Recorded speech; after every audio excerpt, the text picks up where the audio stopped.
साथियों नमस्कार, आप सबका इस चैनल के अंदर हार्दिक स्वागत है। दोस्तों आज बात करते हैं नरमा को लेकर। कॉटन के अंदर वायदा के अंदर 36,000 का आंकड़ा पार कर लिया है। कीमतें फिर से 37,000 के आसपास जा रही है। वायदा के अंदर ये 40,000 तक भी जा सकता है। यानी अगर ये वायदा के अंदर 40,000 रुपए गया तो कॉटन की कीमत 13,000 तक हो सकती है। कॉटन के अंदर प्रोडक्शन बहुत कम है और डिमांड ग्लोबल मार्केट के अंदर तेज हो गया है। अगर इस हिसाब से बाजार रहता है तो कॉटन 12 से 13,000 के बीच चली जाएगी। इम्पोर्ट ड्यूटी में कुछ चेंज भी करे तो भी नरमे की फसल को कोई रोक नहीं सकता, क्योंकि डिमांड इंटरनेशनल मार्केट की है। कईयों के मन में ये था कि बजट में नरमा की फसल को लेकर कोई बड़ा फैसला हो सकता है, लेकिन वो कमेटी अलग होती है जिसकी मीटिंग 10 फरवरी को होनी है। हाँ, मीटिंग को लेकर थोड़ा माहौल बनाया जा सकता है कि कॉटन के अंदर भाव में कमी आएगी। नरमा के भाव में आज फिर से तेजी का माहौल देखा गया। भाव 10,000 से ऊपर था। आज कई मंडियों के अंदर भाव 10,800 तक भी गए हैं, यानी नरमे के अंदर बम्पर तेजी है। बाकी सभी मंडियों के अंदर 10,000 से नरमा ऊपर बिका है। आइए जान लेते हैं कुछ मंडियों के भाव। आदमपुर मंडी के अंदर नरमा बिका है 9690 रुपए। सिरसा मंडी के अंदर नरमा बिका है 9,000 से 10,100। एलनाबाद मंडी के अंदर नरमा बिका है 10,057 रुपए। अबोर मंडी के अंदर नरमा बिका है 10,240। राजसर के अंदर 10,201। पीलीबंगा के अंदर 10,435। बरवाला के अंदर 9,421। भट्टू मंडी के अंदर 9400। अनूपगढ़ मंडी के अंदर 10,800। सूरतगढ़ मंडी के अंदर 10,300। संग्रिया मंडी के अंदर 10,250। श्रीगंगानगर मंडी के अंदर 10,400।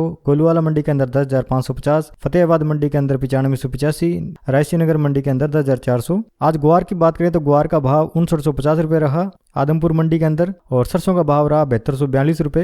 सिरसा मंडी के भाव जान लेते हैं। ग्वार का भाव 6,000 रुपए। सिरसा सरसों का भाव रहा 6835 रुपए। हिसार के अंदर ग्वार का भाव रहा 5750 रुपए। अबोर ग्वार का भाव रहा 5735 रुपए। आइए बात कर लेते हैं कुछ अन्य फसलों के बारे में। गेहूं बिक रहा है 2150 रुपए। ग्वार बिक रहा है 6,015 रुपए और चना बिक रहा है 4612 रुपए। सरसों बिक रही है 7,062 तक। मूंग बिक रहे हैं 6351 तक। करसाना मंडी के अंदर आज ग्वार के भाव रहे 6300 रुपए प्रति क्विंटल के हिसाब से। आज 2022 के बजट को लेकर कई घोषणाएं हुई हैं। आगे आने वाले दिनों के अंदर केमिकल फ्री नेचुरल फार्मिंग को प्रमोट किया जाएगा। इसके लिए गंगा किनारे के किसानों को 5 किलोमीटर के कॉरिडोर को पहले चरण के अंदर चुना जाएगा। वित्त मंत्री ने कहा है कि ऑर्गेनिक फार्मिंग को बढ़ावा दिया जाएगा। ऑयल सीड का आयात घटाने के लिए घरेलू प्रोडक्शन को बढ़ावा दिया जाएगा। किसानों को खेती के असिस्टेंट के लिए ड्रोन टेक्नोलॉजी की मदद ली जाएगी। इसके जरिए 6 न्यूट्रिएंट और कीटनाशक के छिड़काव को बढ़ा दिया जाएगा। राज्यों को एग्रीकल्चर यूनिवर्सिटी रिवाइज करने के लिए प्रोत्साहित किया जाएगा। इस साल किसानों को डिजिटल सेवाएं उपलब्ध कराने का जोर होगा, यानी डिजिटल कृषि पर फोकस होगा।